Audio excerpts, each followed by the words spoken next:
Y en el programa del día de hoy, el pasaporte pesa, las declaraciones de Miku Fedor en España. En segundo lugar, tenemos el tema de Paul Pogba, volviendo después de una suspensión de dopaje. ¿Cuál es más o menos el procedimiento? En tercer lugar, vamos a estar hablando de Cristiano Ronaldo, regresa al Al Nassr, pero ¿realmente se fue? ¿Es tan importante para Arabia Saudita? ¿Qué representa Cristiano Ronaldo para Arabia Saudita? Y finalmente vamos a hablar de Fórmula 1, la película. ¿Qué hay detrás del negocio? Todo esto y mucho más en su programa El Precio del Deporte.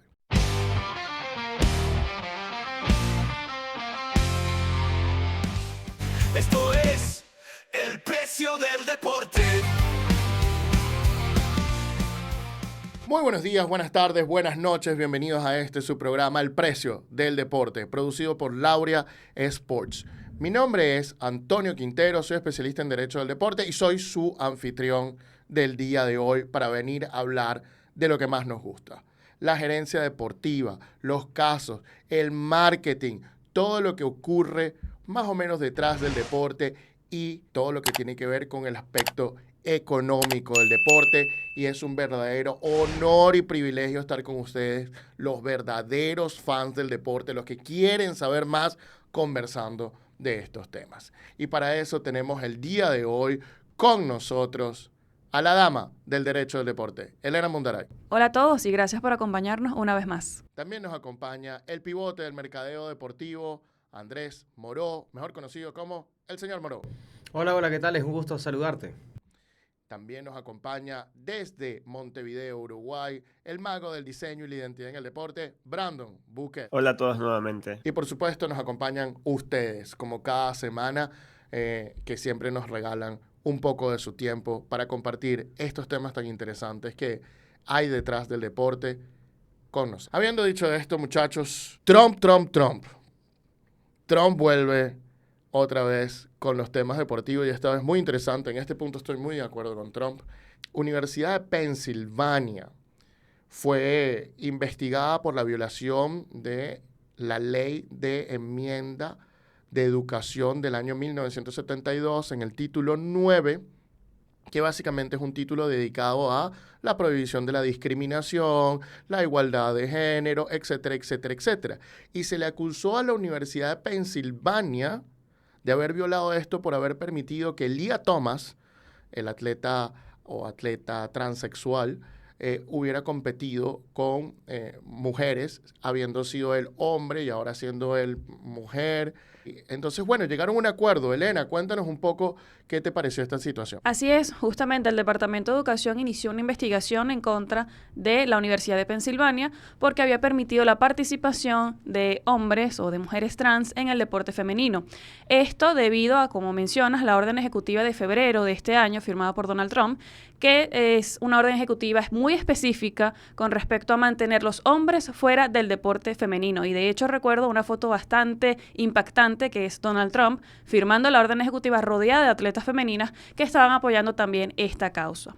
Debido a esto, como la Universidad de Pensilvania recibe fondos federales y justamente se está interpretando una ley federal que prohíbe la discriminación por razones de sexo en escuelas o programas educativos que reciban fondos federales. Entonces se abrió esta investigación y la Universidad de Pensilvania no le quedó más nada que adherirse a cómo se está interpretando ahora en Estados Unidos la cuestión sobre el género, sobre el sexo, que es femenino y masculino. Por eso van a retirar todos los reconocimientos y méritos obtenidos por Lia Thomas en natación, que recordemos en el pasado, hace unos años, rompió varios récords. De hecho, muchas nadadoras están en contra de su participación, pero finalmente ahora van a ser eliminados todos estos límites, todos estos méritos recibidos en esta temporada por Lia Thomas. Es muy interesante, pero la universidad quitó los récords de la página web, pero dejó una nota diciendo que debido a las regulaciones, a los reglamentos de la NCAA del año 2020 y 2021, había que recordar que Lia Thomas, de acuerdo a esos reglamentos, todavía tenía esos récords. Es decir, es como cumplo pero no cumplo. Y así mismo cumplo pero no cumplo. Me llegó una pregunta ayer de un cliente quejándose ya, y no es el primero que se queja, sobre el fútbol nacional, especialmente el tema del Deportivo Táchira. Entonces, Esta semana fue publicado, y esto es público, siempre se puede ver en una página web de la FIFA, que básicamente te dice qué equipos tienen prohibiciones de transferencia de jugadores cuando deben dinero. En esta lista, que fue publicada esta semana en varios medios, aunque la lista siempre está disponible para el público, salió que el Deportivo Táchira tenía una prohibición de fichar jugadores. La tiene casi todos los periodos de transferencia, ¿no? Es parte de su política como club. Teniendo en cuenta eso, había fichado un nuevo jugador, hizo un escándalo con el nuevo fichaje, y entonces todo el mundo siempre se pregunta, y es que esto lo he escuchado de directores técnicos en Venezuela, de jugadores, bueno, pero es que el Deportivo Táchira está por encima de la FIFA, ¿cómo ficha jugadores si tiene prohibición de transferencia? Entonces se hace como complicada la situación, pero lo cierto es que anuncien un fichaje, que anuncien la firma de un contrato, no tiene nada que ver con la prohibición de transferencia. La prohibición de transferencia es que tú lleves ese contrato y lo inscribas en la federación. El Deportivo Táchira, mientras no pague sus deudas, de las cuales tiene prohibición de transferencia, no puede registrar ese contrato en la federación. Entonces hay una distinción entre firmar el contrato y llevar el contrato firmado a la federación. Que ellos anuncien un fichaje no significa que lo han inscrito. El Deportivo Táchira suele tener esta política de llevar hasta el último momento el pago de sus deudas y entonces anuncia fichajes durante todo el periodo de transferencia, pero realmente no los está registrando. Porque si los estuviera registrando, tuviera una sanción peor. Lo sabemos porque hemos estado del otro lado. Y el Deportivo Táchira siempre termina pagando a último momento sus deudas y eso le permite fichar. Pero no hay que pensar en que directamente el Deportivo Táchira está rompiendo las reglas o está pasando por encima de FIFA. La publicidad no tiene que ver, nada que ver con el acto administrativo. Hay que separarlos. La verdad es que el Deportivo Táchira siempre termina pagando esas sanciones y esas decisiones que obtiene en contra. ¿Cuándo los termina pagando? Los últimos días, después de que ha anunciado todos los fichajes. Siempre corriendo ese riesgo de que algún fichaje no llegue al primer partido, etcétera, etcétera. Pero bueno, eso es su actuar institucional. Pero de ahí a que pensemos de que está doblegando a la FIFA, eso no es verdad y no es cierto. Simplemente es lo que te hacen ver, bueno, lo que es la vida privada y la vida pública, ¿no? Lo que te hacen creer las redes sociales de lo que realmente tiene la gente. Y hablando del Táchira y el Caracas Fútbol Club ahora, Jesús Quintero, central del Táchira, pasa al Caracas Fútbol Club. Brandon, ¿tú crees que esto le va a traer problemas al jugador con la hinchada de Táchira, con la hinchada del Caracas? ¿Cómo lo ves tú? Estuve revisando los comentarios en redes sociales para medir el sentiment de esta transferencia y la verdad es que no tanto. Lo que me llama la atención es que esta suele ser una práctica muy recurrente en los últimos años del Deportivo Táchira, contratando jugadores que en algún momento vistieron la camiseta del Caracas Fútbol Club. Allí genera rechazo en la hinchada del Caracas contra el jugador, sin entender que, bueno, es parte de su trabajo y fácilmente pueden vestir otra camiseta, ¿no? Pero con el jugador en particular, Jesús Quintero, no vi ningún comentario negativo por parte de la hinchada del Caracas Fútbol Club, más bien se sienten contentos con su llegada, piensan que es una buena incorporación, así que realmente cuando genera un sentimiento negativo es del club que lo vio en su equipo primero, en este caso el Deportivo Táchira, si bien despide al jugador o ya lo ve en otro equipo, como que tampoco le guarda rencor, así que no creo que haya problema en ese sentido. De hecho, ficharon al Careco González. Allí sí hay comentarios negativos de parte de hinchas del Caracas Fútbol Club y así como Careco González estuvo el tema de Sagiomo también y muchos otros jugadores que han vestido la camiseta del Caracas Fútbol Club y luego visten la del Deportivo Táchira. Ahí sí es que se ve un mayor rechazo. Pero ha sido una semana movida para el Caracas Fútbol Club. También llamó la atención la incorporación de una publicidad para llamar al público al próximo partido del Caracas Fútbol Club a través de una valla publicitaria, una valla LED. Me parece una buena estrategia para incluir a la ciudad o para llegar a más personas entre la ciudad, teniendo como intención principal meter más público en los estadios. Así que todo este tipo de innovaciones y de incorporaciones suman bastantes. En la final del torneo de apertura recuerdo que UCD Fútbol Club había hecho algo similar, pero con una valla impresa, así que es primera vez que lo veo con una valla digital. 20 puntos para el Caracas Fútbol Club en ese sentido. Totalmente de acuerdo, Brandon. 20 puntos para el Caracas Fútbol Club porque además estamos por fin saliendo de las redes sociales. Las redes sociales son importantes, pero hay que ir más allá. Más allá, buscar nuevos fanáticos, buscar nuevas masas, sí los hay. Muchas veces nos argumentan, no, es que se fueron del país y broma.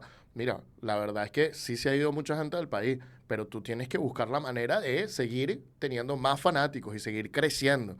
Y hablando de seguir sumando fanáticos y seguir creciendo, la estrategia de Fluminense, por Dios, los posts que sacó antes de su partido del Mundial de Clubes, básicamente, y después del partido del Mundial de Clubes principalmente, diciendo, esta victoria no es solo nuestra y no es solo brasileña, es también de toda Sudamérica. ¿Cómo lo ves, Andrés? Esta es una de las cosas más maravillosas que me ha dejado ver el Mundial de Clubes en cuanto a marcas, porque un equipo sudamericano entiende a su audiencia, entiende las distintas audiencias, está analizando qué pasa, siente esto y empieza a trabajar sobre la base de esa función. Fluminense escuchó y escuchó muy claro. También está leyendo los demás. ¿Por qué? Porque primero no habló en portugués, empezó a hablarle a toda la audiencia latinoamericana que se vio reflejada a través de los resultados deportivos que tenía el club brasileño en esta copa y empezó a mandarle mensajes a ellos para que ellos tuviesen reciprocidad y así crear una comunidad o establecer una comunidad aún más grande,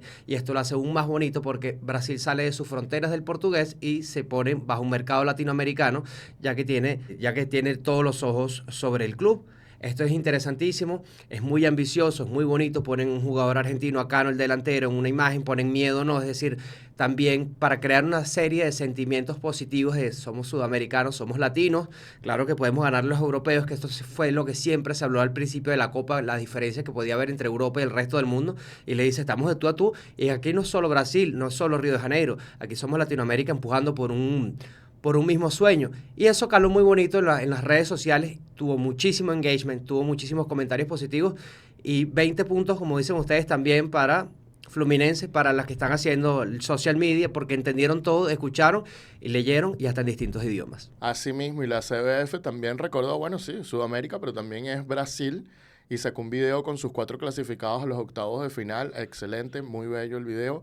La pieza estaba buenísima, pero para mí Fluminense lo entendió todo, con jugadores de Argentina, con jugadores de Colombia, con jugadores de Venezuela. Fluminense está en los cuartos de final para enfrentarse al Al Hilal, y bueno, de verdad que ahora todos nos sentimos conectados con el Fluminense y queremos que gane este partido frente a otro equipo que creo que la rompió, como fue el Al Hilal, eliminando al Manchester City. Así que toda la suerte para el Fluminense de Jefferson Soteldo y para lo que queda y resta del Mundial de Clubes. Y con esto listo, pasamos al primer tema central del día de hoy, y es que Miku Fedor estuvo dando unas declaraciones donde, como siempre, deja perlitas interesantes que vale la pena analizar como tal, y ese es el tema que Brandon Bouquet nos trae el día de hoy. ¿El pasaporte pesa o no pesa a la hora de las transferencias de futbolistas? Ese es el debate que generó Nicolás Miku Fedor en una entrevista en un podcast llamado El Cafelito de Josep Pedrerol, donde habla de muchos temas, donde hace recuento de su carrera, pero particularmente nosotros nos vamos a extender en uno en particular, que es el de si el pasaporte influye, si el ser venezolano te limita, te pone fronteras a la hora de alcanzar un mejor club o dar un salto a una institución de primer nivel cuando se habla de fútbol. Y me voy a detener en 4 puntos importantes que mencionó Miku Fedor, que me parecen muy interesantes, que dice, el primero es que no se mide con la misma vara o con la misma exigencia a otras nacionalidades en comparación con Venezuela. Él dice, cuando un director deportivo ve que un jugador promesa es de Brasil o de Argentina, dice, bueno, vamos a traerlo, que seguramente correr o técnica debe tener. Ahora, cuando te dicen, tenemos una promesa venezolana, dicen como que lo vamos a pensar un poquito más. Luego dice que también hay un tema importante con los jugadores que tienen doble nacionalidad. Esto pasa mucho con los argentinos, por ejemplo, que tienen nacionalidad argentina y también italiana.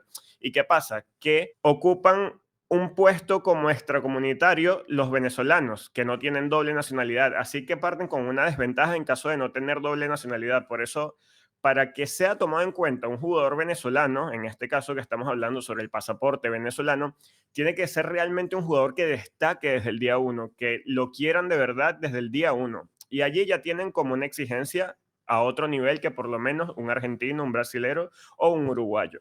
Luego dice, Miku, el peso internacional influye. A menor visibilidad, menor confianza depositan en los jugadores, y por eso él dice que lo que puede lograr la selección de venezolana a clasificar al Mundial es muy importante, porque por lo menos jugadores como Juan Arango, que le abrieron la puerta a los venezolanos y demostraron que se podía competir en la Liga Española, fue un antes y un después para que luego pudiera llegar Miku, Salomón Rondón, Roberto Rosales, Peñaranda, etcétera. Entonces, ese es un factor también que juega muy importante, que la visibilidad internacional que tiene el futbolista venezolano no es tan amplia, y la cultura futbolística en Venezuela no hace que el jugador venezolano sea reconocido como tal. No es lo mismo que pasa, como ya lo hemos hablado en otras ocasiones, con el béisbol. Cuando se habla de un beisbolista venezolano, ya tú puedes intuir qué talento o cultura o conocimiento o técnica puede tener sin necesidad de verlo realmente. En cambio, con el jugador venezolano no estoy diciendo que no tenga talento ni tenga técnica o cultura, pero para el exterior no genera tanta confianza como lo hacen otras nacionalidades. Entonces, estos puntos son los que dice Nicolás Fedor. De hecho, él en ningún momento dice, él se plantea la pregunta, ¿el pasaporte pesa?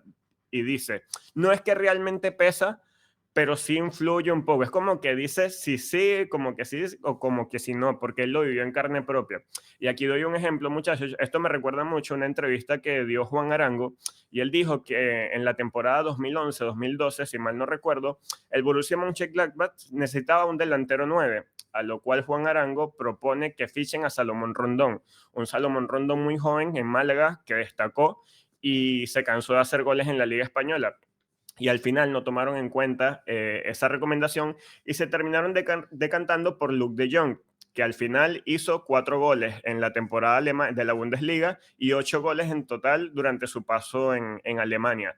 ¿Qué pasó con Salomón Rondón? Salomón Rondón la partió con el Málaga, llevó al Málaga a Champions League, y seguramente el pasaporte en esa situación jugó en contra. Así que le pregunto a ustedes, muchachos, ¿ustedes creen que el pasaporte venezolano pese o no pese? No, fíjate, varias cosas.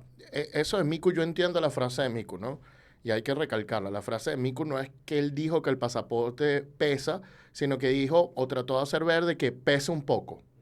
Eso es más o menos lo que él quiso decir, y él lo que quiso terminar de decir es, hay que hacer un poco más que los demás. ¿Ok? Lo primero, yo tengo muchos comentarios sobre este tema. El primer comentario que tengo es que el pasaporte influye en todo. Y no solo el venezolano, o sea, cómo se mira al colombiano, cómo se mira al venezolano, cómo se mira al ecuatoriano, cómo se mira a los africanos, cómo se mira a los árabes. Todas las nacionalidades generan prejuicios. Ese es el primer tema.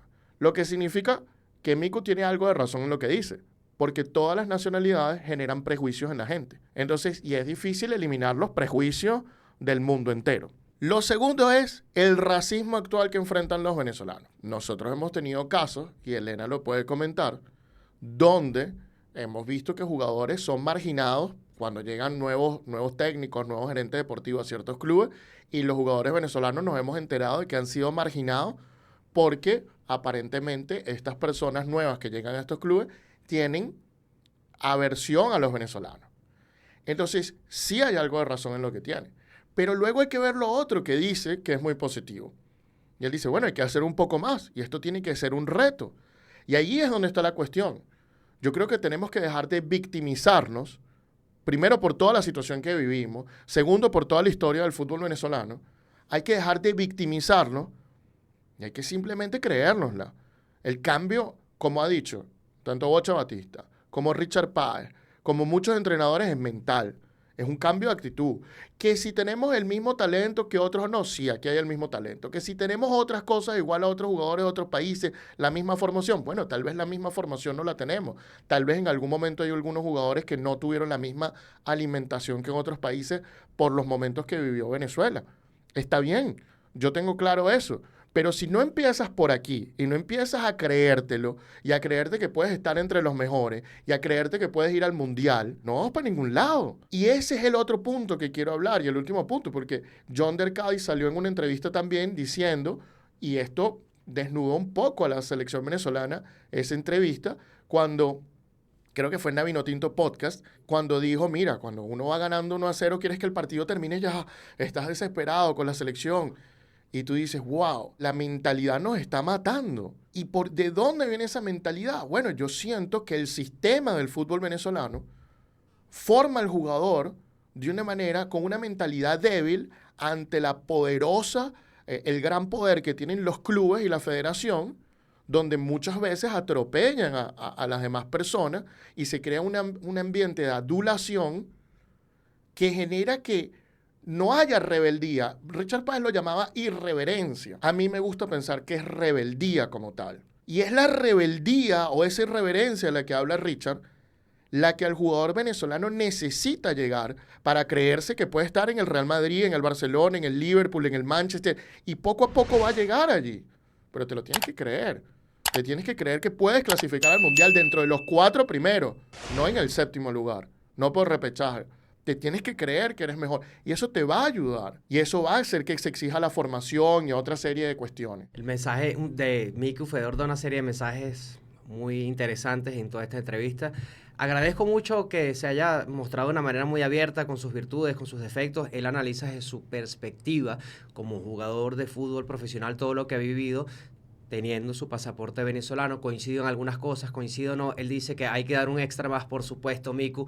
Nosotros los venezolanos en sí, cada vez que salimos del país a hacer cualquier labor, tenemos que hacer el extra porque no estamos acostumbrados a tener un sello de calidad en todos los rubros que nos avala. El fútbol también es así, vive por carencias en el sector formativo que puede limitar el talento o no dejar que el talento se desarrolle por completo porque tenemos carencias en el ámbito educativo. Esto es en la formación. Uno ve a un jugadores que les cuesta parar una pelota, tirar un centro, hacer fundamentos básicos y la concentración, que por supuesto es un tema psicológico y mental que lo trabajan muchísimo los clubes grandes europeos, las selecciones grandes europeas, y el orden táctico, cosa que quizás por ahí nosotros fallamos. No tenemos un sello de calidad, así que tenemos que mostrarnos un poco muchísimo más, por supuesto, eso es en todos los rubros. Es interesantísimo este debate.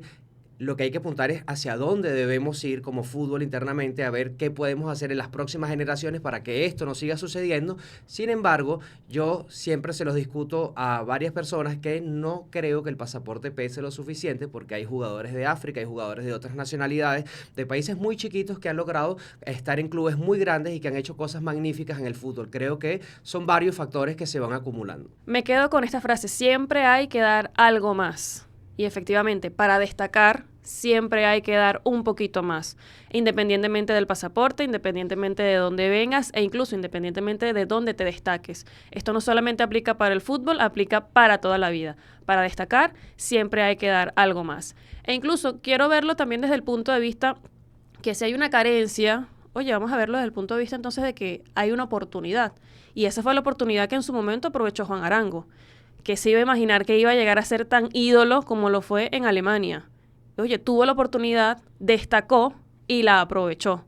Entonces también estoy de acuerdo con Antonio de victimizarnos no nos hace fuertes, victimizarnos nos rebaja, nos relaja y oye, hay que ponernos un esfuerzo un poquito más en cualquier ámbito de nuestra vida, específicamente en el fútbol, entendiendo las condiciones que tenemos como país, como selección. Hay que dar un poco más, sí hay que dar un poco más. Estoy de acuerdo con estas declaraciones de Miku, deja muchas perlas, como ustedes dicen, pero desde el punto de vista de que hay que dar algo más y que el pasaporte pesa, también hay que tomar en cuenta otros factores importantes. Uno de los factores importantes que me llamó la atención es el fenómeno extraño que menciona Miku Fedor sobre cómo ve el venezolano al talento venezolano. Es decir, el venezolano suele admirar un poco más a lo que viene de afuera que el talento propio. Y ese también es un estigma con el que tiene que luchar el futbolista venezolano, empezando por no creer que lo de afuera es mejor, no creer que lo de afuera es superior. Y coincido completamente el tema de victimizarse con todo lo que ha pasado en Venezuela. Yo creo que la dinámica del venezolano a veces hace que entre en una disputa de no, bueno, yo siempre lo tengo todo en contra, una lucha constante por ver quién ha sufrido más y capaz no, hay que hacer el cambio desde adentro. Y si vamos a ver hacia afuera, que sea para tomar lo bueno, por lo menos el caso de Colombia, el caso de Ecuador. en los últimos años han tenido jugadores en equipos importantes, en ligas importantes, pero responde a el buen funcionamiento, a los buenos resultados que han dejado estos futbolistas y es a punta de trabajo. Lo que hace Ecuador hoy en día es espectacular. Y ahí tenemos recientemente a un jugador campeón de la Champions League, siendo figura. Lo mismo pasó con Colombia en el 2014, que desde entonces ha tenido buenos jugadores y han estado en mejores equipos, han sido referentes mundiales.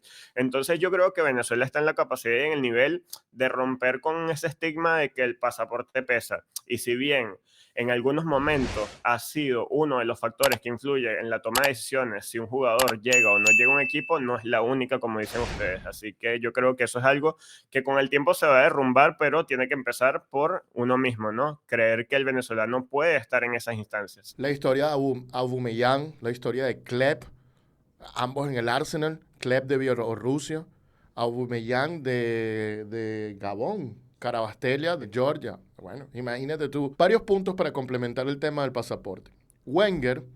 Arsène Wenger, que hoy es asesor de la FIFA directamente y ex técnico del Arsenal, proveniente de Francia y varios equipos franceses, él le da una puntuación a la nacionalidad. Él es economista, para los que no saben, y le da una puntuación a la nacionalidad, pero tenía que ver con... O sea, la puntuación estaba relacionada con la facilidad de adaptación de un jugador a la Premier League de Inglaterra, es decir, al medio inglés. No estaba dada otra, porque una de las cosas es, bueno, ¿te adaptas al país o no te adaptas al país? Y este es un punto importante. Fíjate, el otro día conversaba con un agente, Brandon, y el agente me decía, este es un agente italiano que vive en Londres y que directamente lleva jugadores a los países árabes. Y él me decía, mira, los jugadores africanos son perfectos para llevar a los mercados árabes, porque ellos ya de una vez pueden entender esa cultura con mayor facilidad.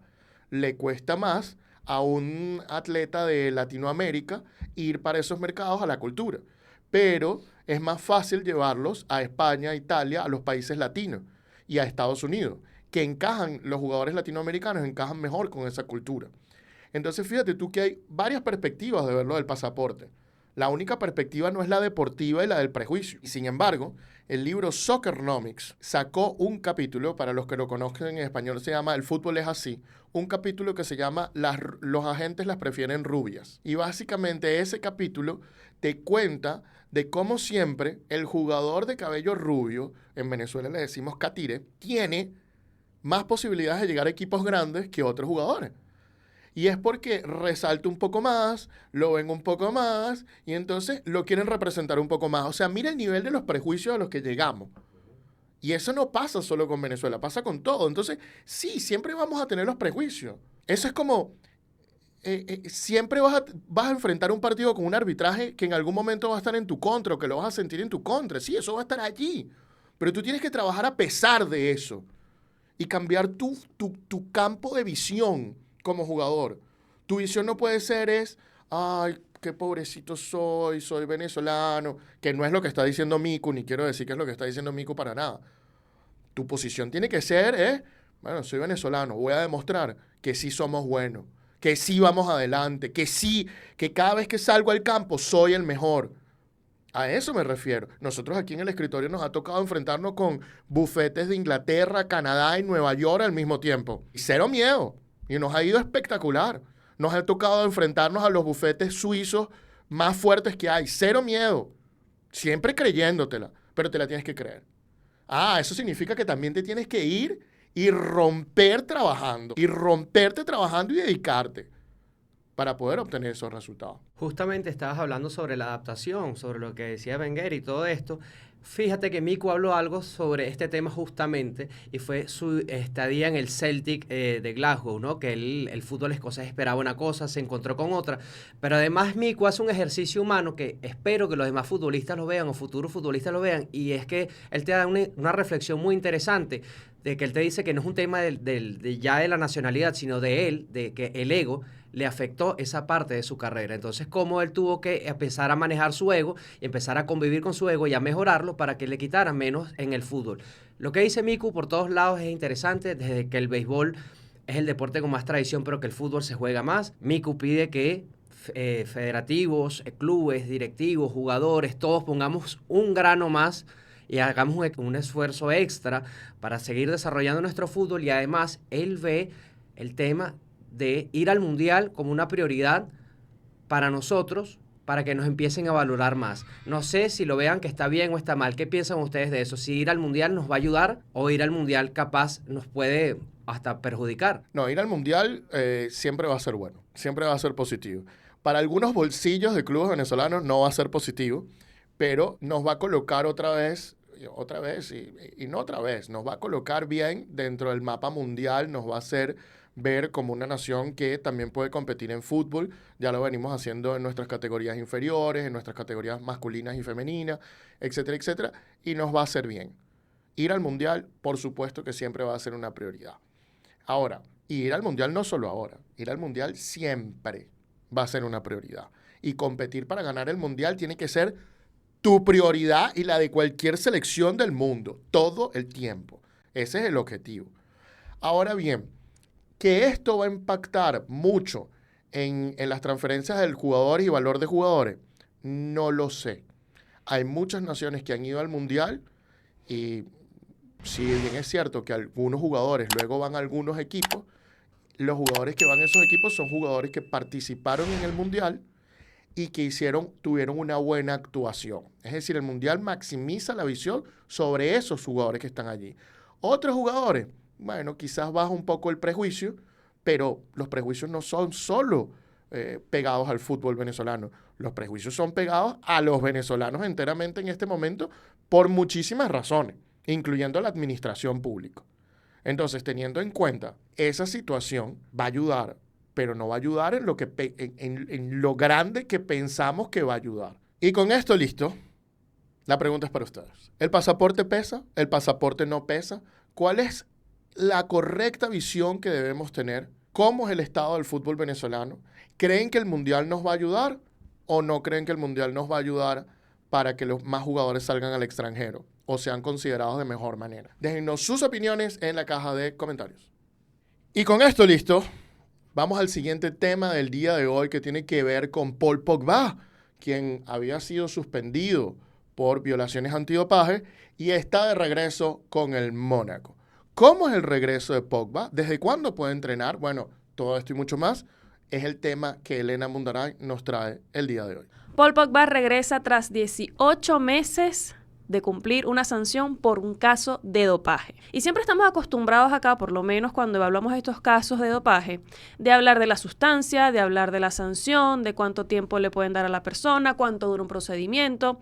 Pero esta vez queremos enfocarnos en el regreso de esta persona, del atleta, después de cumplir su sanción por dopaje. Porque si creemos en el sistema para sancionar a jugadores, también tenemos que creer en el mismo sistema para que ese jugador pueda retomar su actividad, su profesión. Este es el caso de Pogba, que firmó un contrato con el Mónaco, y vamos a recordar un poquito sus antecedentes para ponernos en contexto. Sabemos que en el año 2023, el 11 de septiembre del 2023, fue suspendido provisionalmente por tener una sustancia prohibida en una muestra antidopaje. Después de esto, obviamente se inició un procedimiento ante su Organización Nacional Antidopaje en Italia, en donde le impusieron una sanción por suspensión de 4 años. Nada más y nada menos que 4 años. Es decir, esta suspensión tendría que cumplirla hasta el 10 de septiembre del año 2027. Imagínense, 4 años. Qué duro para un deportista. Pero no se quedó allí, sino que el jugador apeló esta decisión ante el Tribunal Arbitral del Deporte y obtuvo un resultado espectacular,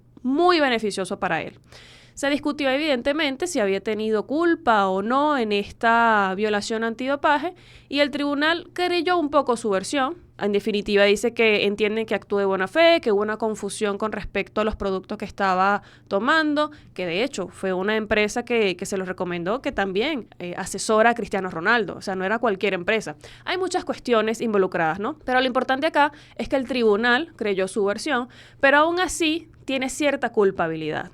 Un grado normal de culpabilidad, dice el tribunal, dice el panel, y por eso la suspensión es reducida a 18 meses, es decir, a 1 año y medio. Entonces imagínense, de una sanción de 4 años a 1 año y medio, oye, Importante resultado, buenísimo justamente para este tipo de casos de dopaje, buenísimo para la sustancia involucrada y además hicieron un trabajo espectacular de defensa, a mi parecer, para obtener este resultado. Pero ahora, independientemente de esto, ¿qué dicen las normas antidopaje que no puede hacer una persona cuando esté suspendido? Porque también es importante ver cuáles son los límites, ¿no?, que tiene por esta sanción. Aquí me quiero ir específicamente al comentario del artículo 10.14.1 del Código Mundial Antidopaje, que es la norma madre que todas las demás organizaciones adoptan con respecto a este tema antidopaje. El artículo dice que si bien no puede participar en ningún tipo de actividad organizada dentro de su federación, dentro de su club, dice específicamente que un deportista inhabilitado no puede participar en un campo de entrenamiento, en exhibiciones, ni actividades organizadas por su federación nacional,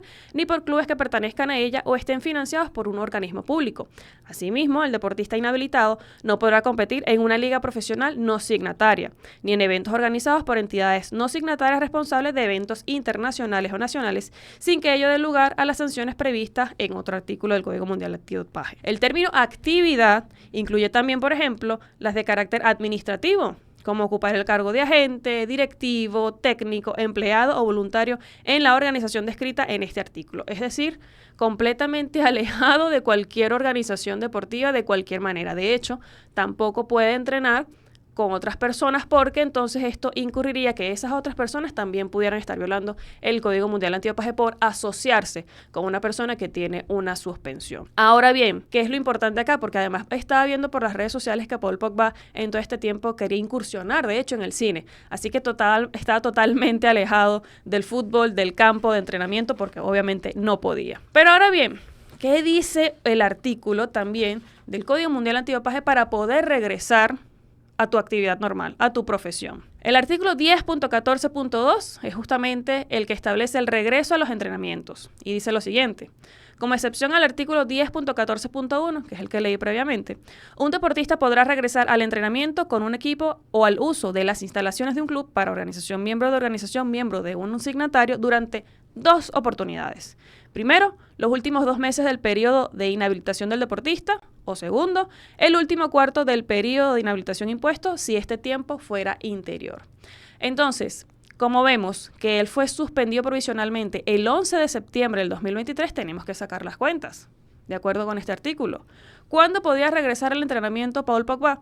El 11 de enero del 2025 específicamente, entendiendo obviamente que no puedes estar suspendido sin estar entrenando, sin mantener un ritmo, y al día siguiente de cumplir con la sanción, oye, vas a estar un poquito oxidado, ¿no? Así que justamente este artículo establece que, bueno, puedes regresar a entrenar antes de tiempo para entrar en calor, por así decirlo. Y para participar en partidos, obviamente, cumplida la sanción completamente, que en el caso de Pogba podía hacerlo a partir del 11 de marzo del 2025. Este más o menos es el panorama que tenía, pero yo quiero preguntarles a ustedes, ¿qué les parece que Pogba regrese ahora al Mónaco? ¿Y qué les parece este tipo de normas, no? ¿Cuál es su opinión? Sobre el tipo de normas me parece muy interesante porque la norma está hecha para que un deportista que ha sido suspendido por largo tiempo pueda empezar a carburar motores para reingresar. Vimos un caso una vez, Elena, nos tocó negociar un caso de un nadador y era muy, muy interesante porque este chico era de aguas abiertas, ¿no? Y la pregunta es, bueno, ¿cómo le prohíbes a alguien entrenar en aguas abiertas en el mar? No, se lo puedes prohibir. Está bien, no puede ir a ningún club, no puede ir a ninguna piscina, no puede ir a ninguno de estos sitios, pero no le puedes prohibir que vaya a la playa.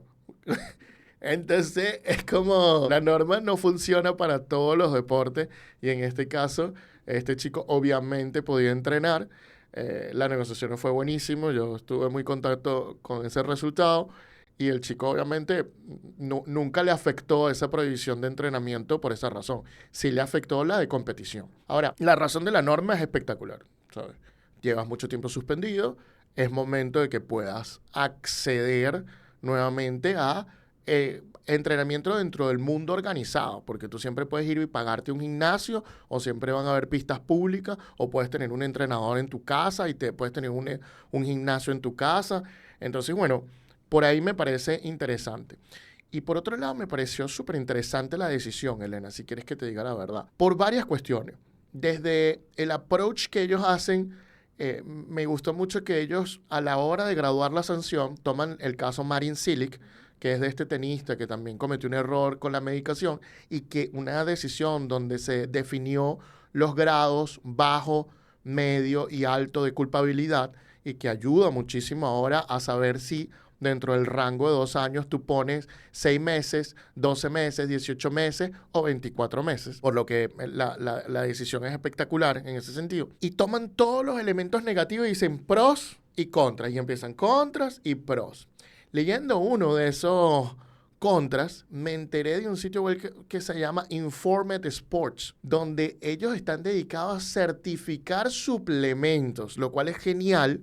Les repito el nombre, Informed Sports, donde ellos te dicen todas las marcas de suplementos que ellos han certificado para que tú puedas saber si el suplemento que estás tomando no tiene ninguna sustancia prohibida, porque los problemas con los suplementos es que le esconden sustancias y no las ponen en la etiqueta. Entonces, tendría que el atleta ir a una búsqueda en Google, que es lo que se estila ver como requisito para ver si ese producto sale como contaminado y si salen las primeras 2 o 3 páginas de Google como contaminado y que tiene una sustancia prohibida. Ahora Informed Sports, que no es la única, pero es la que mencionan directamente en la decisión, te dice, hemos testeado estas marcas y estas marcas están libres de sustancias antidopaje, de sustancias dopantes. Entonces, me pareció espectacular.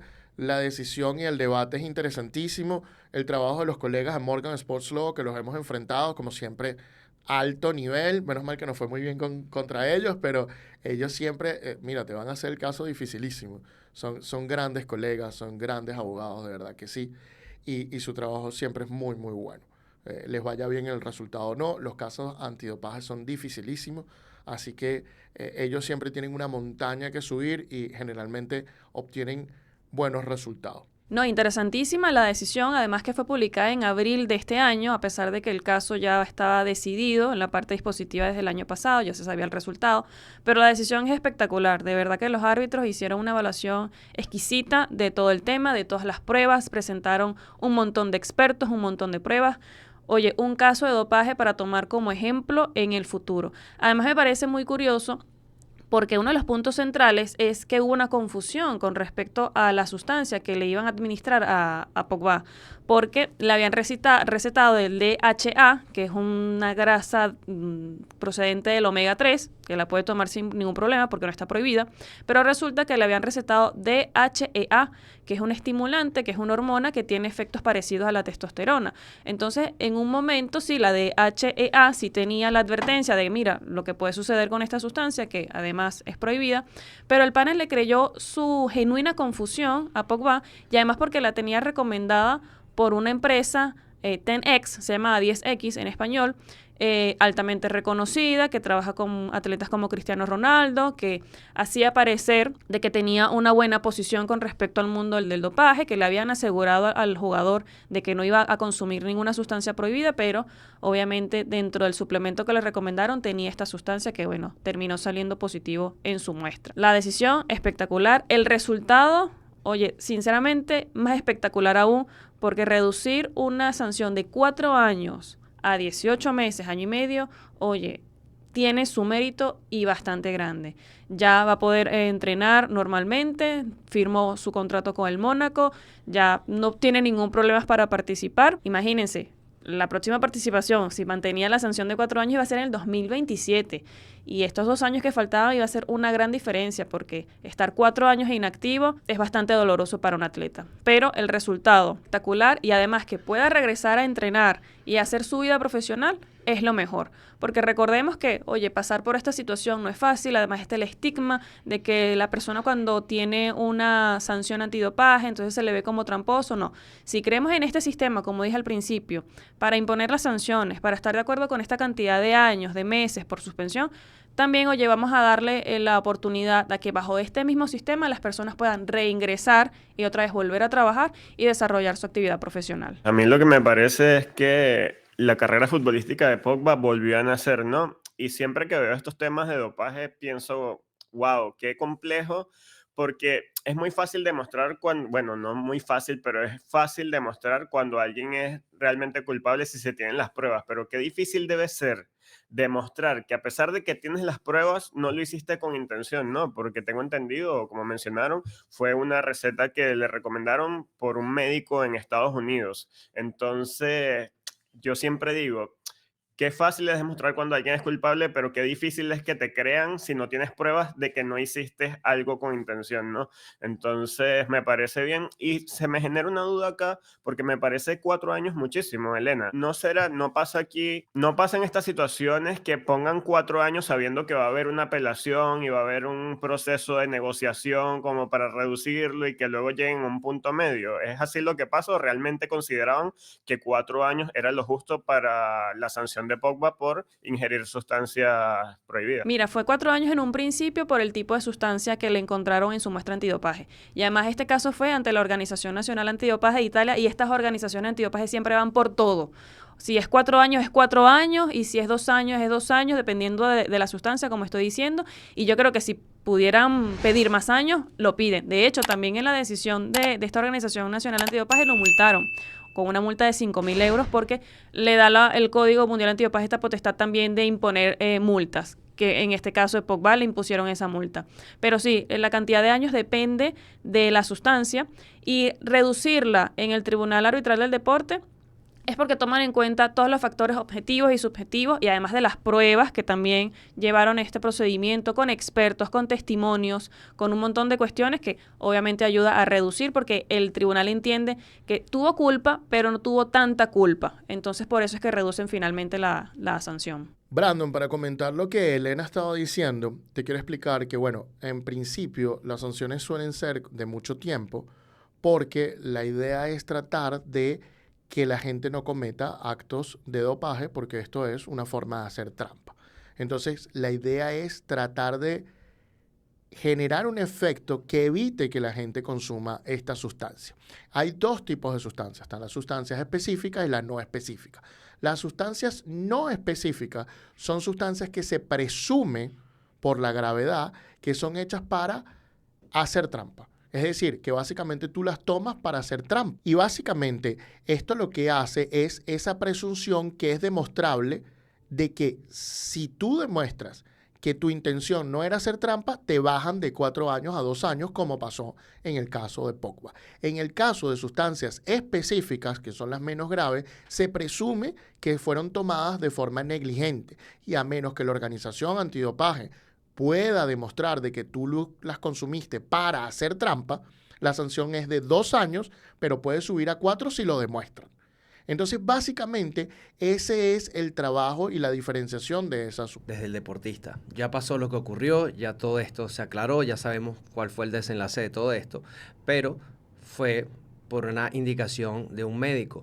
¿Podría el deportista, ustedes que trabajan en un deportista, podría demandarlo a través de otras acciones? ¿Y qué tan factible sería poder demandar a un médico por todos estos perjuicios? ¿O simplemente te quedas como fue negligencia tuya y ya? ¿Cómo lo ven esto en el escenario de probabilidades para si algún deportista quiere hacerlo o siente la necesidad de hacerlo? Mira, obviamente ya esto es fuera del deporte, tendría que hacer una demanda específica en Estados Unidos porque esta empresa es de Miami específicamente, pero sí, probablemente por daños y perjuicios, por todo lo que perdió, por el tiempo de suspensión que tuvo, el daño que le dio a su carrera, por una recomendación que se supone que eres de una empresa seria, de una empresa que trabaja con altos estándares y que además la empresa le aseguró, así mismo dice en la decisión, la empresa le aseguró de que no iba a tener ninguna sustancia prohibida porque entendían que era un futbolista, que trabajaban con atletas importantes y bueno, obviamente haciéndose su publicidad, ¿no? Pero sí, obviamente esto sería una acción civil, una acción en contra directamente de la empresa fuera del mundo del deporte, ya directamente de Estados Unidos, donde está la sede de esta empresa, en Miami específicamente.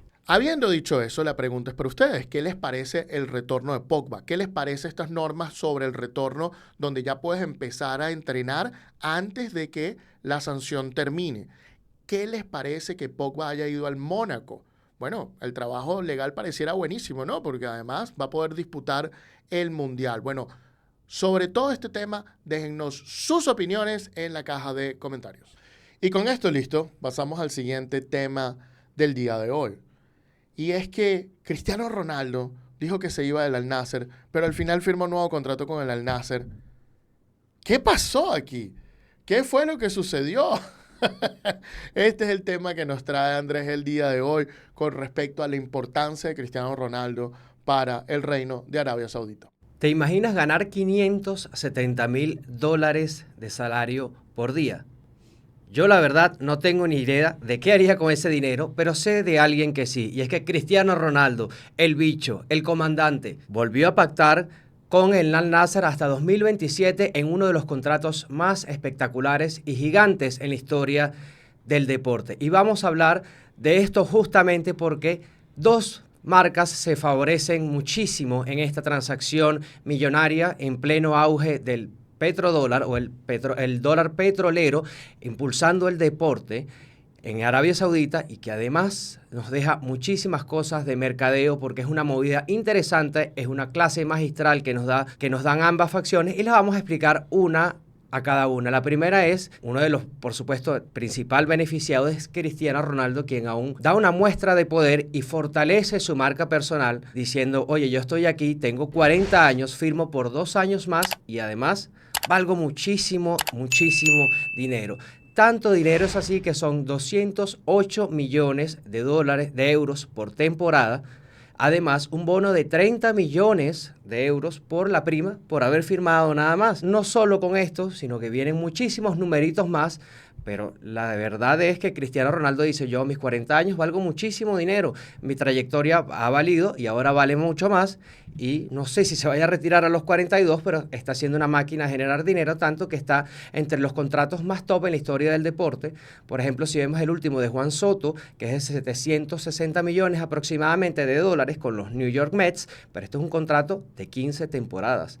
Ahora estamos hablando de un contrato de 2 temporadas nada más y que además los saudíes le prometieron a Cristiano, te vamos a dar 70 millones, hay una promesa de 70 millones de euros en patrocinadores. No conforme con esto, les voy a leer un poquito más, va a tener un equipo a su disposición de 16 personas, con choferes, con todas las personas de ayuda, va a tener un jet privado que puede utilizar hasta por 5 millones de dólares, bonificaciones por títulos, 10 millones si ganan el campeonato saudí, 5 millones por la bota de oro y además 93.000 euros por cada gol y 46.000 euros por cada asistencia. Cristiano Ronaldo dio un precedente, dijo, yo valgo muchísimo, soy el que más valgo en la actualidad en todo el deporte.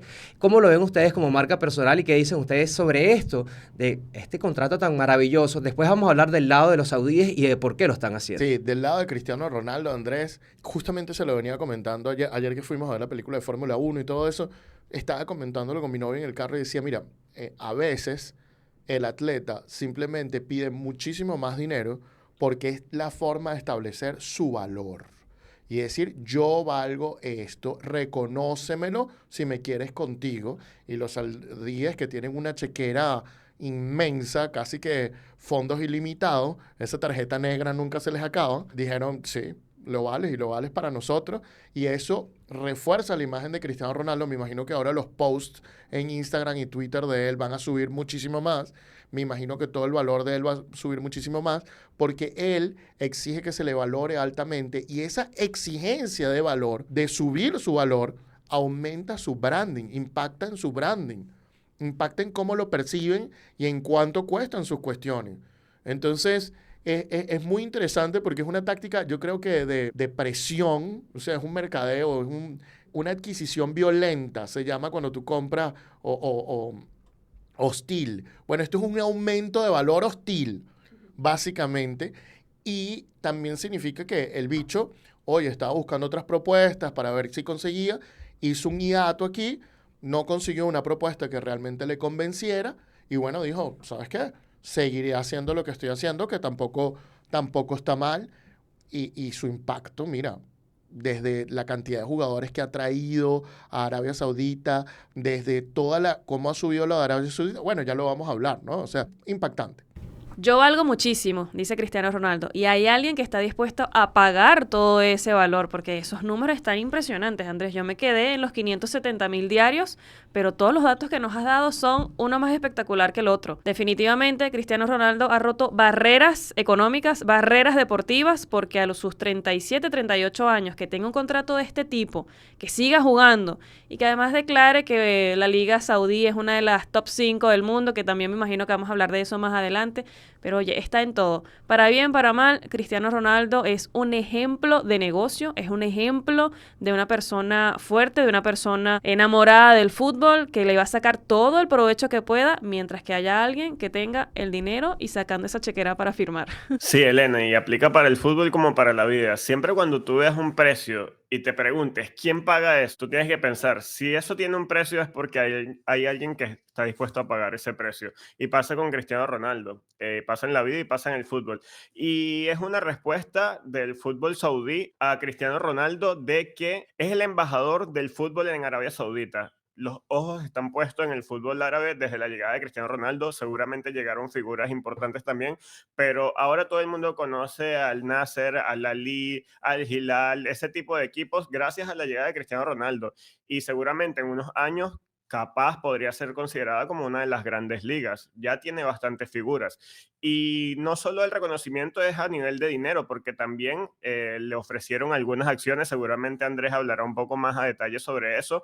Pero lo curioso de esto, o lo interesante de esto, es que le ofrecen varios beneficios por conseguir títulos y logros, algo que Cristiano Ronaldo no ha podido lograr desde su llegada al Nasser. Así que seguramente está la motivación personal de Cristiano como persona y como atleta de no solamente ganar ese dinero, sino llevarse los premios monetarios por quedar campeón, goleador o conseguir algún título con el club árabe. ¿Qué más incentivo que 7 euros por segundo, 413 euros por minuto, casi 25.000 euros por hora y 17 millones al mes? Creo que es uno de los incentivos más grandes de la historia, ¿no? Para poder hacer cualquier cosa que ustedes se puedan imaginar. Estamos hablando del dinero, buenísimo. Todo ese tema está espectacular y todo lo que ha hecho Cristiano para fortalecer su marca y la posición que se está poniendo. Acuérdense que Cristiano tiene más de 1.000 millones de personas en sus redes sociales, de seguidores entre todas sus redes sociales, y esto también lo hace muy atractivo. Pero ahora vamos a verlo desde el otro punto de vista, y es que no es solo el Al-Nassr, que podemos hablar también, y lo podemos hacer un poquito más adelante, sobre el impacto en el fútbol saudí, sino que esta inversión es estratégica y es un asunto de Estado para Arabia Saudita. Porque, como lo dijo Brandon, Cristiano Ronaldo es un embajador de Arabia Saudita, un país que quiere mostrarse ante el mundo y entiende que una de las personas con mayor valor en todo el mundo, con mayor alcance en redes sociales, con mayores números en esta historia del deporte también, del fútbol, el deporte principal y deporte rey más consumido en todo el planeta. Y esto es una forma de entrada. Esto es una forma para que entrara al mercado occidental y los distintos mercados donde donde no pueden llegar los árabes por diferencias culturales, por lejanía, por muchísimos factores, pero te dice, mira, Cristiano está acá, y además Cristiano es un ejemplo de disciplina deportiva, es un ejemplo en títulos, es un ejemplo, en su carrera ha sido muy ejemplar, ¿no? No se ha visto manchada deportivamente, no ha tenido problemas de dopaje, no ha tenido problemas de ningún tipo, y siempre ha hecho el mejor trabajo que él ha podido hacer, y creo que es un referente, y esto lo toma muchísimo para hacer muchísimas cosas. Por ejemplo, ¿qué te beneficia a Cristiano Ronaldo en el sector el sector del turismo? Te va a promover el turismo para poder ver el fútbol y para poder ver los lujos y esta todavía ostentosa que tienen los saudíes. Te ayuda en muchísimas cosas y es una carta de presentación espectacular. ¿Quién quisiera llegar a su casa y decir, mira mamá, Cristiano Ronaldo es mi amigo y Cristiano Ronaldo me avala y Cristiano Ronaldo dice que yo soy chévere y que soy buena persona, que soy muy bien? ¿Qué te parece, mamá? Te va a decir, oye, qué fenómeno eres tú. Esto es lo que está haciendo prácticamente Arabia Saudita con Cristiano Ronaldo. Está apostando a una inversión para mejorar su imagen. Viene la Copa del Mundo del 2034 y quieren cambiar esa imagen y quieren proyectar una imagen distinta. Vamos a ponerle con ejemplo con Qatar, que se habló de Qatar antes del Mundial, las construcciones de los estadios, la cantidad de personas que se murieron, los derechos humanos que se vulneraron a muchísimas de estas personas que trabajaron en la construcción, los derechos de la comunidad LGBTQ+, y muchísimas cosas se hablaron sobre esto y después quedaron zanjadas por el deporte, pero los saudíes están tratando de evitar este tema y que se hable todo de puros temas positivos. Bueno, los saudíes tienen varios temas negativos de los que se ha hablado en el mundo en los últimos años, y Cristiano Ronaldo sirve como para cambiar un poco esa narrativa en ese sentido, ¿no? Lo primero que trae Cristiano Ronaldo a la Liga Saudí es visibilidad y credibilidad. Visibilidad en toda la gente que lo quiere, lo adora y lo sigue locamente, y entonces ellos van a ver los partidos de Al Nassr, es decir, la visibilidad de la liga sube, y credibilidad en la liga es, miren, un atleta de alto rendimiento que acaba de ganar la Nations League está aquí jugando. No somos una liga de retiro, no somos una liga para personas mayores, somos una liga fuerte. Entonces, eso es el primer punto. Lo segundo punto es que atrae talento. Desde que Cristiano Ronaldo se fue, se han ido un montón de jugadores más, Mané, etcétera, etcétera. Estamos viendo ese montón de jugadores en el Al Hilal, que ahora se enfrenta a Fluminense en los cuartos de final, y el Al Hilal, tú ves el equipo y al menos la defensa, desde el portero marroquí, que es espectacular y que puede estar en cualquier equipo grande de Europa, Bono, pasando por los centrales, etcétera, etcétera, es una cuestión increíble como tal. Luego, él al llegar a Arabia Saudita obliga a los clubes saudíes a mejorar el profesionalismo. Tenemos clientes que trabajan de forma profesional, médicos en Arabia Saudita, diferentes sitios, y que realmente ha mejorado. Han venido entrenadores españoles, médicos de más alto nivel, preparadores físicos del más alto nivel.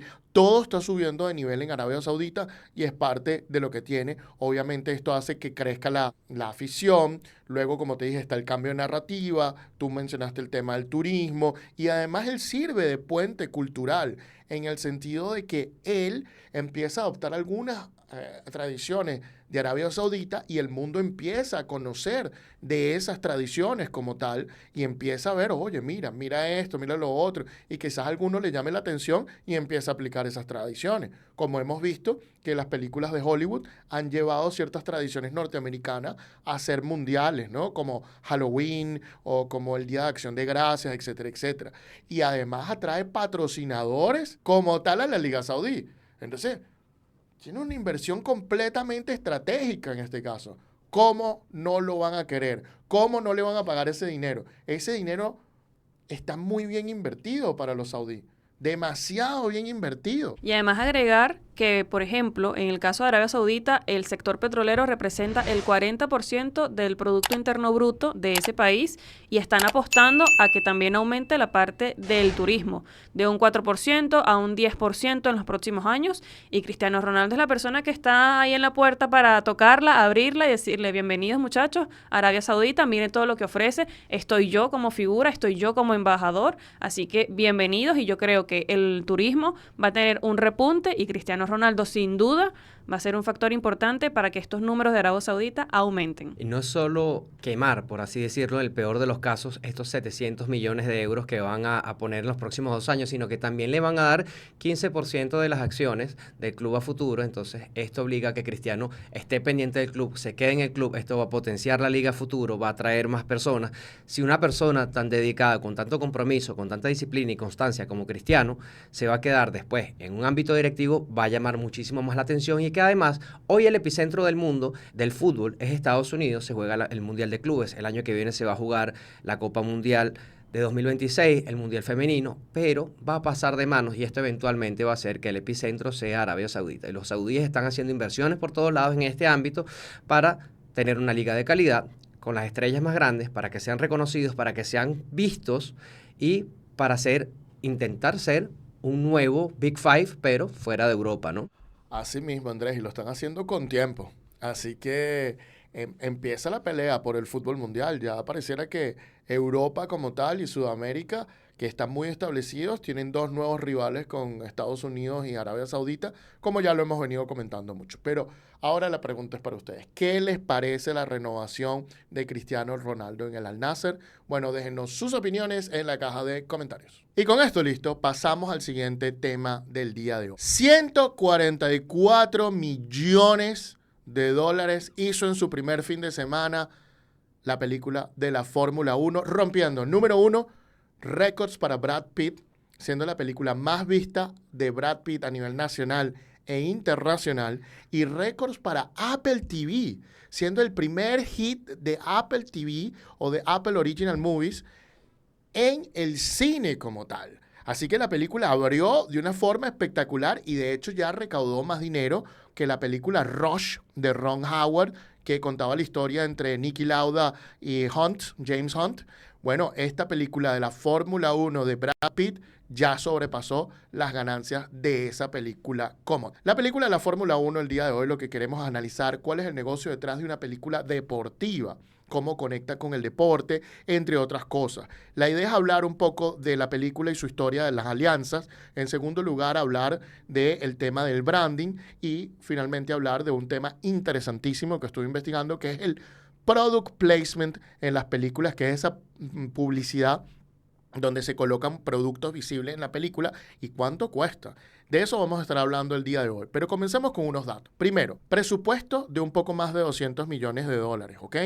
Y segundo, bueno, creada por Joseph Kosinski, Jerry Bruckheimer, Henry Kruger, que es el escritor. También es productor Brad Pitt y también es productor Lewis Hamilton.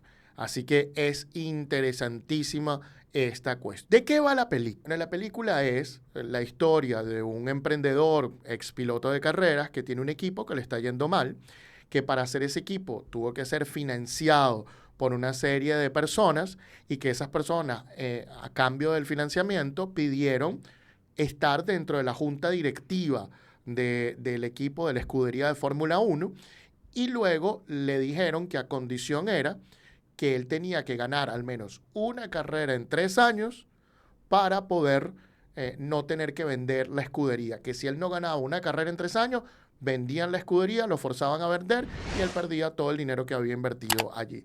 De eso trata un poco la película y él, en virtud de esta situación y en virtud de que queda a la mitad de la temporada del último de los 3 años, busca un piloto con experiencia para que ayude a su piloto novato, que es muy bueno, a ver cómo pueden lograr ganar esa primera carrera como tal.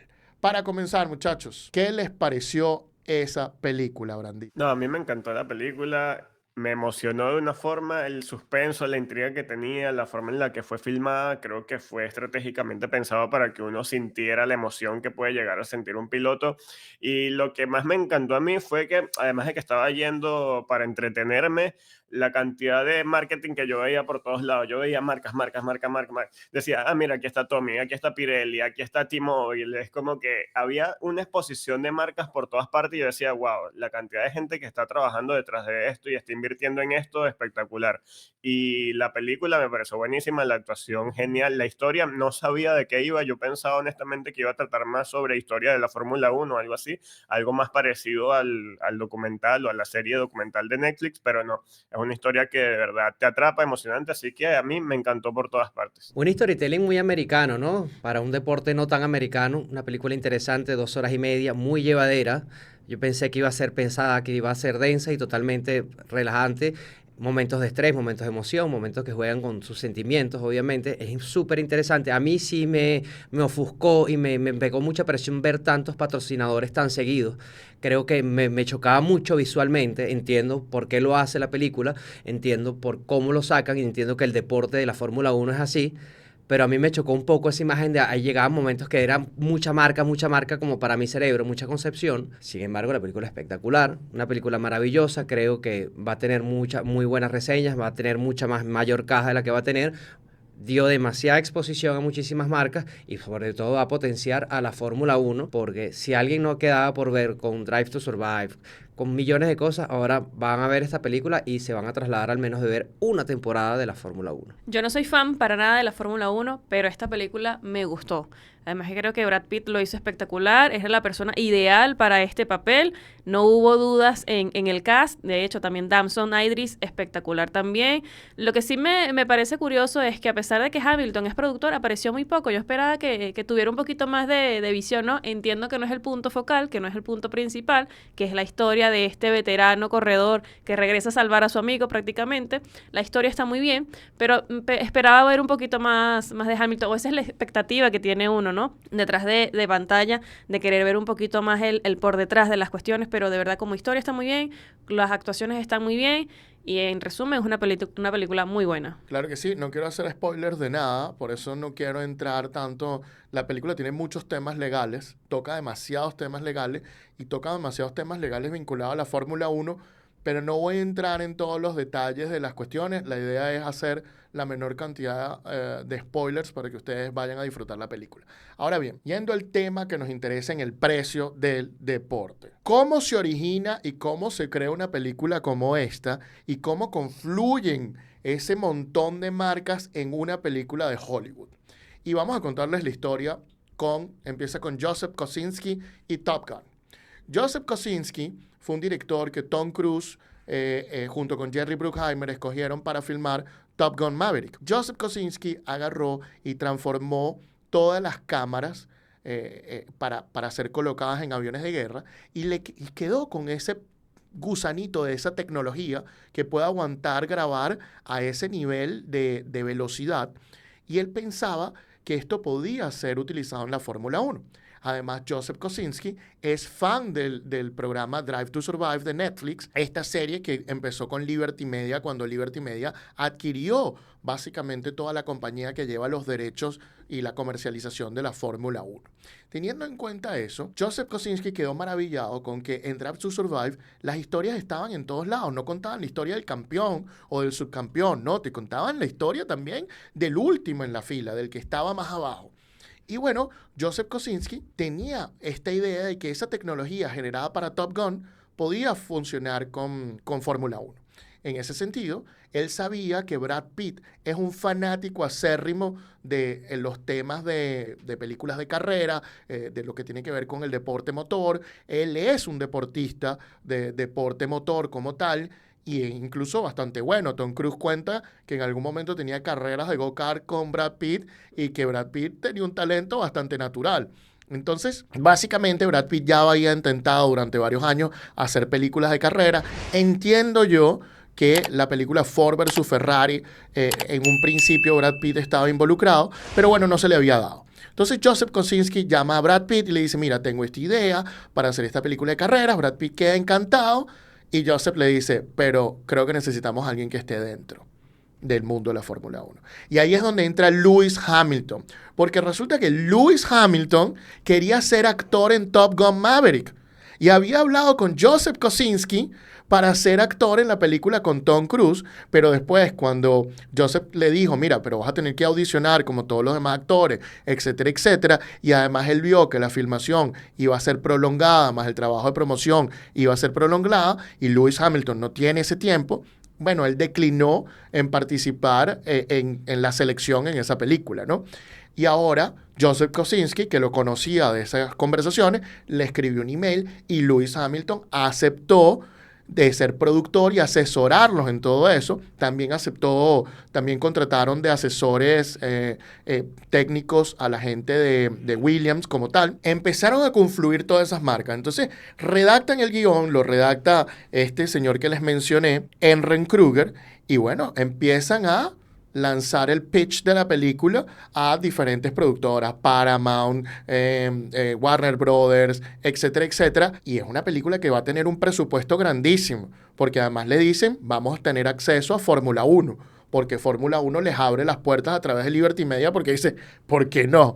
Fórmula 1 en Hollywood, espectacular, claro que sí, dime dónde estamos. Básicamente hablan con todas estas y eligen a Apple TV, que estaba dispuesto a poner la plata, porque Apple TV tiene unas reservas enormes de dinero que puede hacer inversiones en películas brutalmente. Así entra Apple TV al negocio. ¿Qué gana Joseph Kosinski? Seguir probando su tecnología, seguir siendo director de películas increíbles, Brad Pitt, un personaje memorable, una película interesantísima, y además de eso, Lewis Hamilton empieza a entrar en el mundo del cine. Pareciera que eso es lo que Lewis Hamilton quiere hacer. Luego tenemos la Fórmula 1. Bueno, esto es una colaboración inmensa. Prepárate porque vas a tener la mayor publicidad de tu vida y esto es el branding más increíble. Yo me imagino que ese acuerdo de colaboración incluyó que el nombre fuera Fórmula 1, porque es muy raro que se llame así y es demasiado branding que el nombre de la película sea el nombre de tu producto deportivo.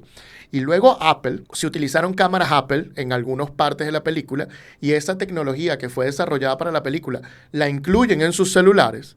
Ahora, también esta película va a terminar en el servicio de Apple TV Plus, esto va a hacer que aumenten las suscripciones probablemente. Y finalmente se involucra Warner Brothers para la distribución de la película global, donde Warner no está perdiendo nada. Además ha tenido bastantes buenos estrenos este año. Y en ese sentido, muchachos, ¿qué les parece cómo confluyen estas marcas? Mira, yo creo que dos pilares básicos del entretenimiento, como el deporte y el cine, se han unido acá para dar como resultado una maravilla. Estos números lo comprueban, los números que vamos a seguir viendo también lo van a comprobar, el branding que están teniendo, la manera de involucrar ciertas marcas, porque de hecho en el uniforme de estos pilotos, que es una escudería inventada, son patrocinadores de verdad, son empresas de verdad. Entonces, llegar hasta esos mínimos detalles es un ganar-ganar para todos. De verdad, buena película, buenos actores, reafirmo. Y oye, los números están dando de qué hablar de una buena manera, porque esta combinación no creo que se le da para todos los deportes, no creo que se le da para todos los actores tampoco, pero esta de Fórmula 1 con el cine, oye, ha sido una mezcla inigualable. Para mitad de año tener una película con este calibre está siendo espectacular. No creo que haya comentarios malos probablemente, pero lo positivo obviamente se lleva por delante todo lo malo que pueda tener este invento que se crearon. Sí, Elena, qué bueno lo que lo mencionas por la escudería ficticia, ¿no? La de Apex, que tiene patrocinadores reales e incluso ya abarcó la vida real, porque hay figuras de pequeña escala de estos monoplazas. Y de hecho hay una colaboración con McDonald's que le ha dado la vuelta al mundo, donde te dan el auto de la escudería Apex con los patrocinantes reales. Algunos de ellos que salieron bastante en pantalla fueron Expensify, Jayco, EA Sports y muchos más. De hecho, Tommy creo que era la marca que yo más veía en pantalla. Yo creo que cerraba los ojos y seguía viendo el logo de Tommy, porque de verdad que lo pusieron mucho, como dice Andrés, pero me parece bastante bueno eso. Creo que lograron convertir algo ficticio y llevarlo a la realidad. Y yo creo que en la noción de las personas que no están tan enteradas del automovilismo, Apex es una escudería que existe de verdad en la Fórmula 1 y capaz no lo sepan. Entonces, seguramente lo veremos en los videojuegos de Fórmula 1 en un futuro, alguna opción. Como dato curioso, estuve buscando que mencionan mucho a Tom Cruise. No sé si es así, capaz Antonio sepa más. Se consideró a Tom Cruise para el papel que interpretó Brad Pitt, pero tenían el miedo de que Tom Cruise no le gusta usar doble de riesgo. Entonces era un poco peligroso proponerle a Tom Cruise hacer este papel porque se le podía ir de las manos. Y sobre Lewis Hamilton, a mí me pasó algo contrario a lo que vio Elena. Hubo una escena donde, que para no spoilear tanto, pero hubo una escena donde están los dos pilotos de la escudería Apex queriendo rebasar el primer lugar, y el primer lugar precisamente era Hamilton. Y yo decía, no, bueno, Hamilton, eres el productor y te vas a poner de primero. Pero tengo entendido que Hamilton pidió explícitamente no aparecer tanto en pantalla, y me pareció excelente porque la función principal de él era que la película mostrara cómo es realmente la Fórmula 1. Y si bien tuvo cosas que no eran realistas, al menos visiblemente en pantalla era lo más parecido posible, y eso fue gracias a la experiencia de Hamilton. Totalmente, Brandon. De hecho, este tema con Hamilton trae obviamente algunos roces en la Fórmula 1, porque rumorean por ahí, dicen algunos artículos, algunos periodistas, que Max Verstappen estaba como a la defensiva, los otros pilotos estaban así como que, bueno, no sé cómo esto va a funcionar, porque es Lewis el que está llevando el proyecto, pero al final hablaron de que, y esto es muy importante, hablaron de que la historia no podía dejar a ninguna de las escuderías o a ninguno de los pilotos como el villano. Y por eso la historia se centra en un problema interno del club, de la escudería, que es la protagonista, que es la escudería ficticia como tal. Por ahí viene la situación y es muy interesante ese tema. Y con el tema de Tom Cruise, al final les voy a dejar una perlita, porque Tom Cruise ya también ha hecho películas de carrera. Todo el mundo conoce Days of Thunders. Tom Cruise tiene algo que ver, apareció en el estreno de la película, siempre hablando con Joseph Kosinski, con Brad Pitt, buenos amigos de él. Y me parece que eso fue un guiño más a una segunda parte, pero lo voy a comentar un poco al final. Por otro lado, quería comentarles, hay un artículo de Forbes buenísimo que ilustra ahora de lo que voy a hablar, que es el product placement, ¿no? Y empecemos por comentar que la película tiene un merchandising propio con un reloj especial sacado propiamente para la película, ropa Tommy Hilfiger especialmente de la película, un carro edición especial de Mercedes que salió en la película. Comenzando la película hay una parte donde el novato sale manejando un carro con su agente. Bueno, ese carro es una edición especial de Mercedes, cuesta $191,550 más, bueno, las colaboraciones que ya hablamos con McDonald's, también hay una con KFC donde pasa el monoplaza de Fórmula 1 por el drive-thru, por la parte donde manejas y recibes la comida. También hay un montón de videos musicales de Ed Sheeran, Tech McRae y por supuesto mi favorito de todas las músicas, que la música es espectacular, Don Toliver y Doja Cat, que tienen la canción principal de la película. Y allí en esos videos musicales también han salido las marcas. Es decir, las marcas no solo salieron en la película, también en los productos promocionales de la película, como en el carrito de McDonald's o en esta cuestión. Lo cierto es que reunieron en product placement $40 millones. Una locura para una película. Y el encargado de esto se llama David Leonard, quien después de que le comentó esto a Toto Wolff, el de la escudería de Mercedes, Toto le dijo, bueno, pero deberías venirte a trabajar con nosotros. Pero lo cierto es que el patrocinio deportivo es muy distinto a lo que es el product placement. Porque el patrocinio deportivo, tú tienes una serie de productos que se van a ver durante todo un año y principalmente están basados en 3 cosas, que son publicidad visible, asociación privilegiada con las marcas, con estas marcas de alto nivel y finalmente un asiento especial en los boxes especiales dentro de las carreras de Fórmula 1 con acceso a personas especiales. Entonces la gente lo paga primero por la visibilidad, segundo por el prestigio que le da a su marca y tercero por acceso. Hay marcas que pagan y ni siquiera les importa salir. Simplemente pagan por tener $20 millones, por tener un asiento toda la temporada y poder tener acceso a un CEO de otra compañía y poder hacer negocios con otras personas. Entonces, y si tú haces negocios multimillonarios, esos $20 millones no valen nada. Son nada para lo que tú vas a ganar. Es una buena inversión. Luego tenemos lo que han venido comentando, el product placement. Y lo cierto es que el product placement es cuando sale una marca en una película de forma visible y reconocible. O hay una mención de esa marca. El product placement empieza por allá en los años 80 con E.T. el extraterrestre, que querían y le escribieron algo a Eminem, pero Eminem no quiso salir en la película y entonces, bueno, lograron ir y conseguir en Hershey's el chocolate Reese's Pieces y bueno, después de que salió la película, la venta de ese Reese's Pieces se triplicó porque salía en la película de E.T. el extraterrestre de Steven Spielberg. Luego, Ray-Ban, durante los años 80, empezó a pagarle a todos los programas de televisión $50,000 para que todos los actores, actrices utilizaran Ray-Ban. Famosamente Tom Cruise con Risky Business lo hizo. Y luego en 1990, ExxonMobil pagó para salir en Days of Thunder, la película de Tom Cruise que ya mencionamos, $300,000. Pero la cuestión explotó en el año 2000. Cuando la gente entendió en el mundo entero que los blockbusters eran de forma global. Y ahí la cuestión se empezó a profesionalizar. Ahí las películas empezaron a incluir más y más y más y más. Y básicamente, ¿cómo funciona el product placement? Bueno, se venden 3 a 4 segundos de la película y esos 3 a 4 segundos de la película pueden costar entre $250,000 hasta $1 millón. Esos 3 o 4 segundos donde son acumulables, es decir, puede salir varias veces la marca en la película porque son acumulables y básicamente son donde se vea la marca o donde se mencione la marca como tal. Y esta película tenía de todo con respecto al product placement porque justamente David Leonard dice que es orgánico, que en el deporte ya hay muchísimas marcas. Entonces es orgánico como tal.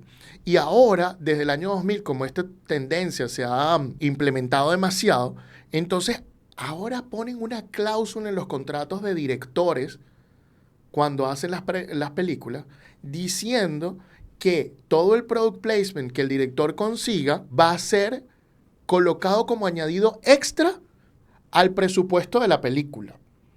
Esto es lo que tienen todos los directores número 1, Steven Spielberg, bueno, ahora Joseph Kosinski, etcétera, etcétera. Y esto puede resultar, mira, vendes 3 segundos de un patrocinio y tienes 1, 2, 3 días más de grabación que cuestan entre 250,000 y 400,000 dólares. Entonces, imagínate tú, es una gran ganancia como tal. El tema aquí, y este es un tema muy interesante para Andrés, es que si bien es cierto que los patrocinios deportivos son orgánicos en una película deportiva diferente a las demás películas, y por lo que hace hacer películas deportivas y contenido deportivo, más allá de lo que ocurre en el campo de juego, en el terreno de juego, interesante, es que aquí tienes ya una serie de marcas que mencioné al comienzo.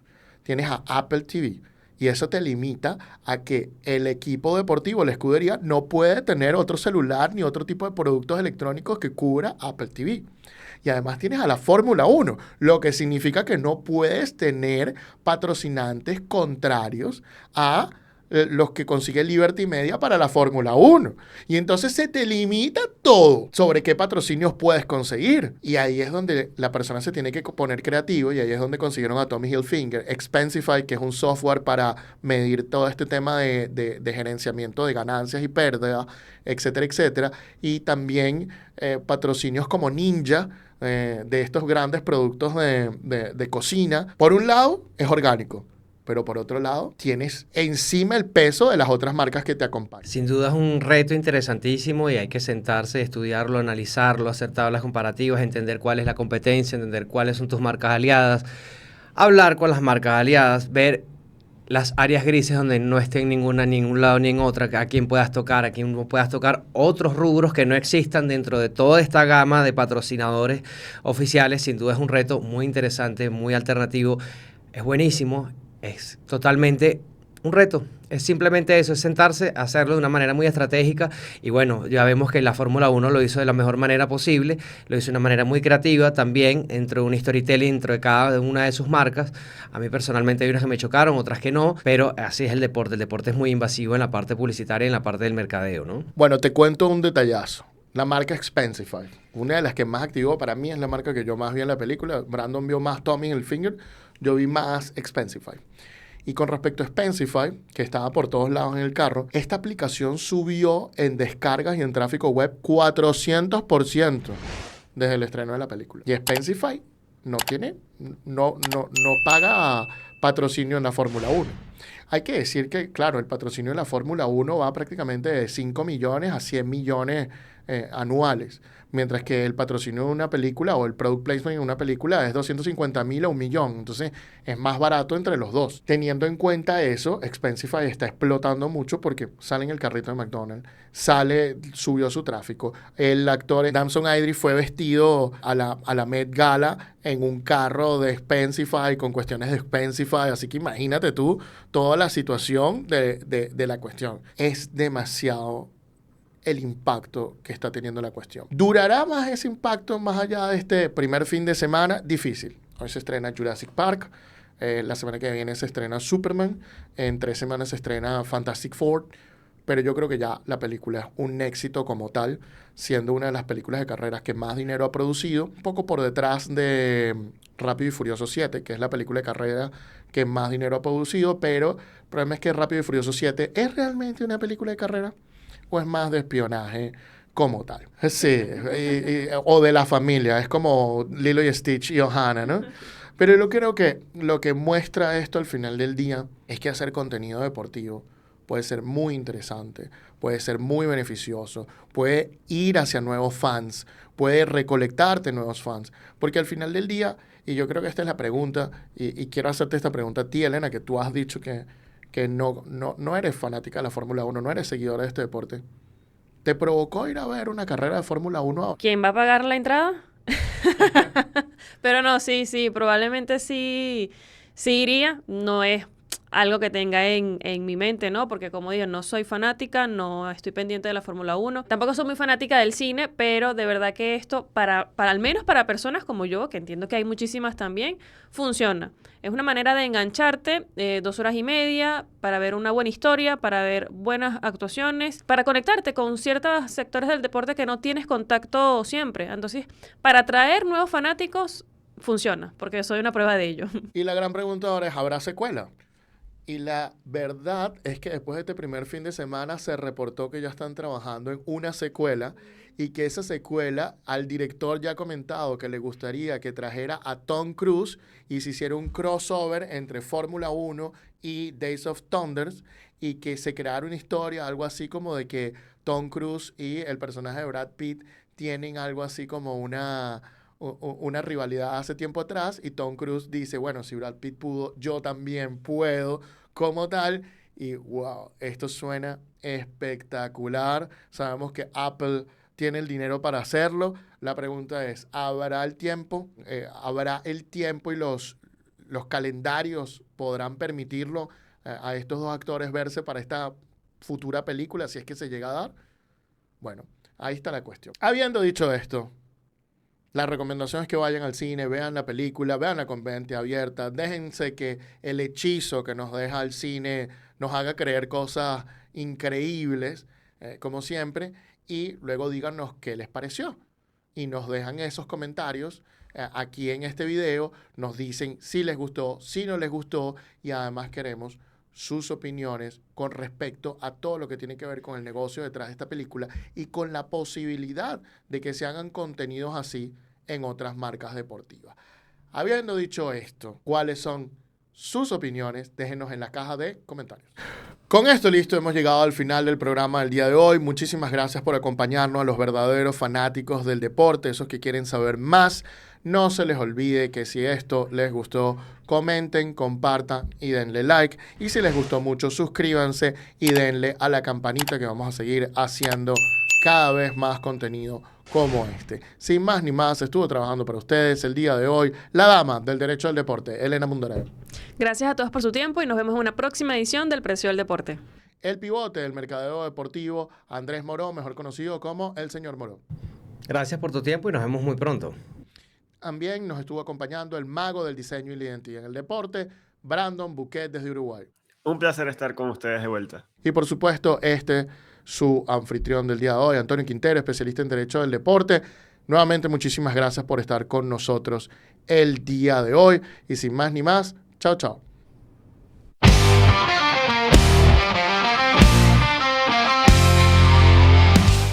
Esto es el precio del deporte.